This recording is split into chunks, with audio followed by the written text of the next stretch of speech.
If you lose your job, no matter how long or how much you have paid into the system, as we call it, into national insurance, into income tax, no matter how long you've been paying it or how much you have paid, you will only be able to claim your full entitlements for 4 weeks until you are required essentially to accept any job that is available. You'll have your benefits cut sooner if you do not consider sectors battling staff shortages in a plan to get 500,000 more into work. So let us say that you've been working as an accountant, or you've been working in marketing, or you have been working in, for the fishing fleet of this country, or maybe in one of those car factories that we've just learned are now producing fewer cars than at any point since 1956. Quick caveat and reminder, everybody knew exactly what they were voting for, and all the talk about collapses in manufacturing and industry was all hashtag Project Fear. So you've spent your life working on a fishing trawler,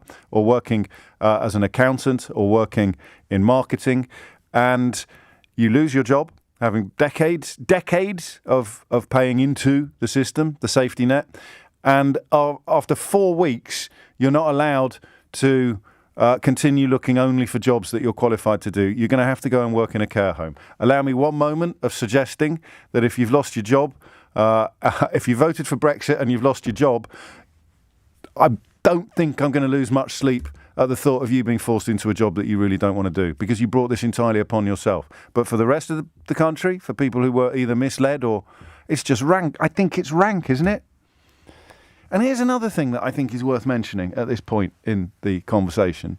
Always trust people more who are concerned about the interests of others more than the interests of themselves. So I don't think this will affect me, for example, not unless LBC come to their senses sooner than it can be reasonably expected.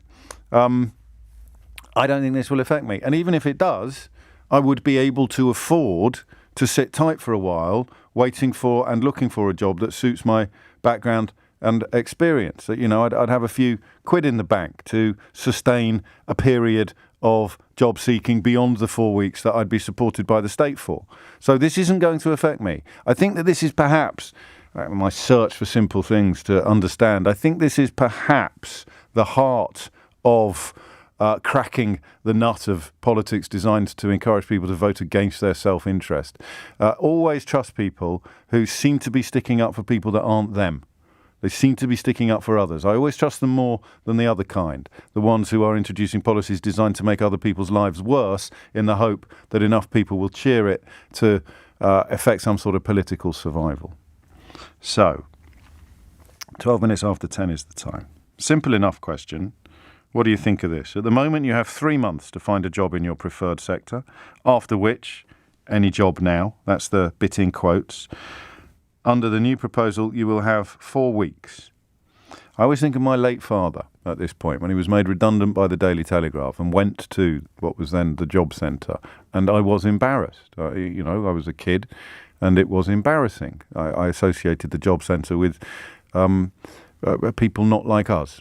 I don't know whether I was a snobby kid or whether I was just a bit shallow or whether I was actually doing nothing particularly wrong. But he sat me down, as he always did when I was troubled by stuff, and he talked me through it.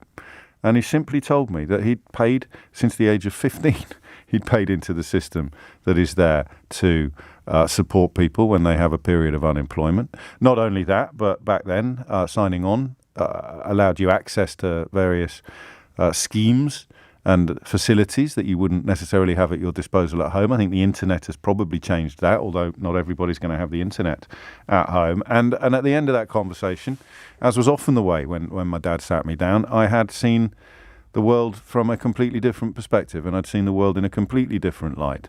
And I came to see social security as precisely that, social security. I don't know whether I'd fallen for a Thatcherite portrayal of it as scrounging, or whether I thought it was beneath us or something like that, but I came to see it as something rather wonderful. And then, of course, as I got older and I learned more about the creation of the welfare state, I came to understand that it was actually a thing of beauty, which is why so many right-wing people hate it.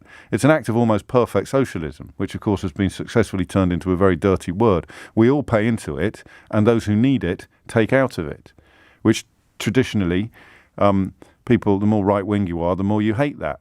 And of course, the more stupid you are, the more likely you are to vote for it, despite the fact that you're more likely to benefit from it than the people who are encouraging you not to like it. Are you still with me at the back? So I've always seen it as a safety net. And what they've done in the course of my lifetime, certainly in the course of my career here,